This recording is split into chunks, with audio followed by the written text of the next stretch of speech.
Dontaesboxingnation, Dontaescookingnation. We are out here. Where are we at? We're out here in Bangkok.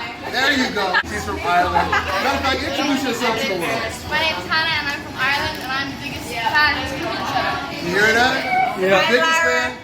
And I'm from Ireland. Sorry. No, I can edit it. Don't worry about it. All the way in Bangkok, Thailand, y'all. No, I'm gonna get in it right. Ireland as well. In Ireland, you hear that?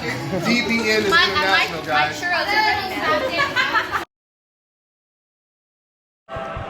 So you've been the most avoided guy, and that's been a tremendous source of frustration. And now you put on this performance.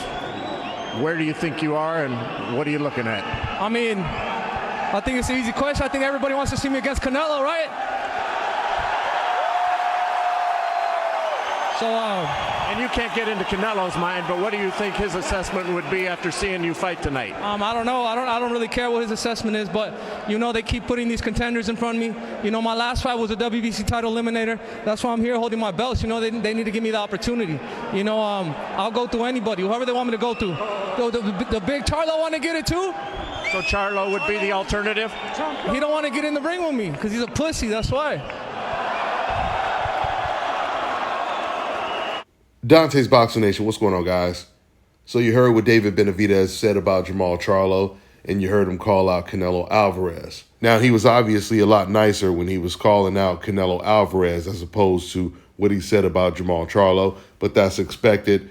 Both him and Canelo are Mexican, so I guess David feels no matter how much he wants to fight this guy, he has to show him a little bit more respect. Listen, I want to start by saying I think that David is doing the right thing, putting a lot of pressure on Jermall Charlo and Canelo.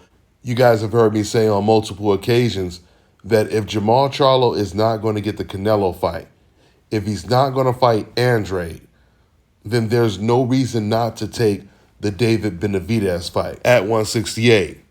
And the thing is, David would have never even been calling out Jermall if it wasn't for Jermall calling out David Benavidez. For those of you guys who don't know, Jermall Charlo, he was talking about fighting David Benavidez like a year ago. He said he wanted to move up to 168 and he wanted the WBC belt, which is the one that David had until he was stripped of it. Now, maybe I'm giving Canelo more credit than he deserves, but I think there's a very good chance he's going to take the Charlo fight next. It would seem to me, once again, if we're just going off of their last performances, that was Jermall's worst performance, and this is usually when Canelo goes after his opponents, when they're coming off of their worst performance.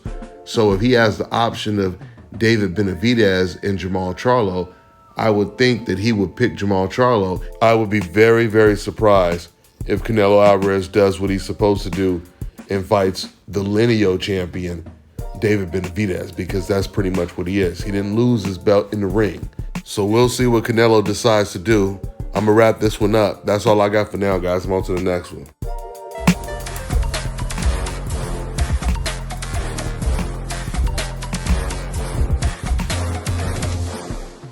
My name is Chris, and I'm all the way here from Anchorage, Alaska at ScalpCarolinas, and I'm here for my second treatment of SMP.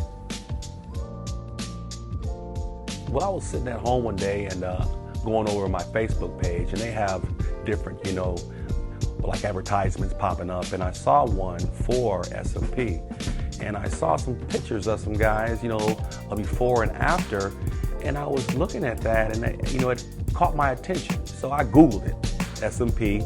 Nothing showed up in my area. So I did a little more research, and all of a sudden, ScalpCarolinas popped up in the web browser. So I started watching his videos and seeing all the reaction from all the other people. We talked on the phone, we made appointments and everything. I sent him pictures, and he looked at them, and I was like, can you fix this?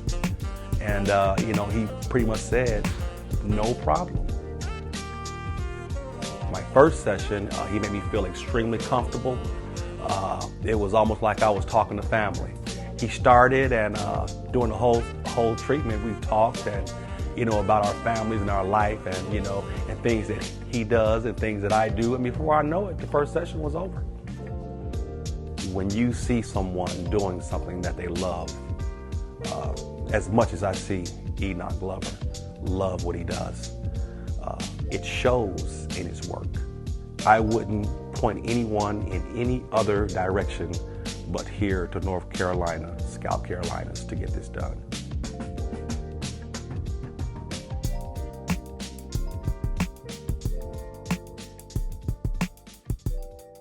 All right, now check this out, guys. If you're looking to repair eczema scars, burns and bruises, dark spots and blemishes, then this right here is the perfect product for you guys. It's called LO Decay Face and Body Oil. Athletes and top-ranking boxers, they're also using it after training to reduce swelling, inflammation, and to ease the pain. So get yours today. Go to lodecay.com, like them on Facebook, and follow them on Instagram.